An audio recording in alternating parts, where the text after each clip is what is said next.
আপনি যে সচিবের কথা তিনি যে প্রেস সচিব যিনি এই কথা বলেছেন আমি এগুলি শুনেছি, আমি এই ব্যাপারে অবগত। শুধু তাই না, উনি এই বক্তব্য যেদিন বলেছিলেন এই প্রেসার গ্রুপ, তখনই আমি আমার ফেসবুকে স্ট্যাটাস দিয়েছিলাম যে উনি হচ্ছেন মবের উস্কানি দাতা।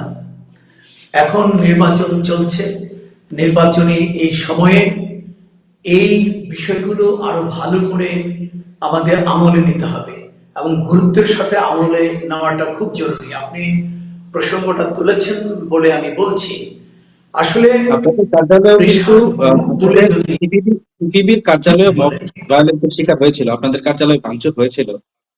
জি জি জি জি, হ্যাঁ সেটাই বলছি।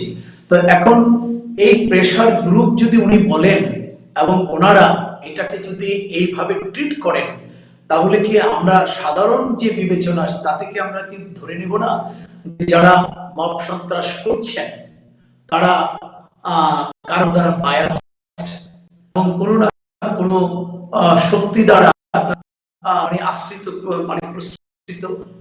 ফলে এইটা যদি আমি এইভাবে বলতে চাই তাহলে তো কাঠগড়ায় দাঁড় করাতে হয় আমার বর্তমান ইন্টারনেট সরকারকে।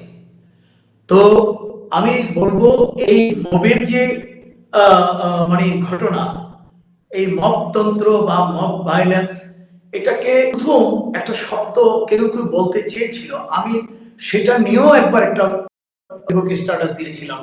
কেউ কেউ প্রথম বলতে চেয়েছিল এটা আপনার ওই মব জাস্টিস। মানে কি লজ্জাজনক কথা আর কি নিন্দনীয় কথা! Justice, what do you mean justice? Justice তো মানে হচ্ছে বিচার। অর্থাৎ আমি আমি কি আইন হাতে তুলে নিতে পারি? কেউ যদি কোনো অপরাধ করে, কোনো অন্যায় করে, আমি কি নিজে তার শাস্তি দিতে পারি? তাহলে রাষ্ট্র সরকার বলে কিছু তার থাকে না। যদি কেউ কোনো অপরাধ করেও, তাহলে আমরা যেটা করতে পারি তার বিরুদ্ধে আমরা একটা মামলা ঠুকে দিতে পারি এবং তার বিচার আদালত করবে। কিন্তু তা সে সত্যিকার অর্থে সে অপরাধটাই করলো কিনা বা করেছে কিনা তার কোনো যাচাই বাছাই আমরা করলাম না। তাকে কি করলাম? তার উপরে মব সৃষ্টি করে তাকে হত্যা করে ফেললাম। একে একে কতগুলো ঘটনা ঘটেছে, কত দুঃখজনক, কত ন্যাক্কারজনক। এখন কথা হচ্ছে যে এই ধরনের এই মব যে আরো আগামীতে অপেক্ষা করছে না, আমরা সেটা কিভাবে বলবো? কারণ মবের সাথে যারা জড়িত ছিল তাদের একটা বড় অংশই কিন্তু এখনো পর্যন্ত ধরা ছোঁয়ার বাইরে। তাই আশঙ্কা থেকেই যায় এই মব সন্ত্রাসীদের মানে প্রশ্নে। আপনি দেখেন সিপিবি অফিসে আক্রমণ করবে, এরকম একটা মানে মব সৃষ্টি করা একটা একটা পায়তারা করা।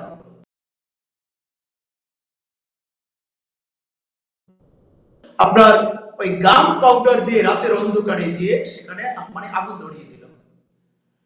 আমার ছায়ানট, আপনি দেখেন প্রথম আলো, আমি বুঝলাম না, আমি জানি না প্রথম আলোর ব্যাপারে যদি কারো কোনো ই থাকে, কি বলে, যদি কোনো গোস্বা থাকে বা তার বিরুদ্ধে যদি কারো কোনো অভিযোগ থাকে, সেটা তারা কি করতে পারে? বুদ্ধি দিয়ে বা জ্ঞান দিয়ে জ্ঞানের প্রতিযোগিতা করতে পারে, বুদ্ধিভিত্তিক লড়াই হতে পারে। ওনারা যদি একটা পত্রিকাতে কোনো একটা আর্টিকেল লেখে, আপনি আরেকটা পত্রিকায় আর্টিকেল লিখে সেটা ফাইট দেন। কিন্তু আমরা তো দেখেছি বিগত এই সরকারের আমলে, আপনার এই যে এই হাসিনা সরকারের আমলেও এই ইয়েকে কি বলে প্রথম আলোর উপর কিন্তু তাদেরও এক ধরনের একটা একটা নিষেধাজ্ঞা ছিল এবং বিভিন্ন ভাবে ওই মানে প্রথম আলোকে এই মানে আক্রান্ত করা হয়েছে। আবার সেই প্রথম আলোকে আবার এখন বলা হচ্ছে হাসিনার দালাল। আমি তাদের অঙ্ক আসলে নিজেই বুঝি না। যাই হোক, তো মব সন্ত্রাস থেকে আমরা বাঁচতে চাই, আমাদের মানুষগুলোকে আরো সভ্য হয়ে উঠতে হবে, আমাদেরকে আরো বিবেকবান হয়ে উঠতে হবে, আমাদেরকে আরো বেশি বেশি করে বিচারের প্রতি, আইনের প্রতি থাকতে হবে। আমরা যেন কেউ মানে আইনকে হাতে তুলে না নিই। আমি এই মানে এই আহ্বান করবো আমি আমার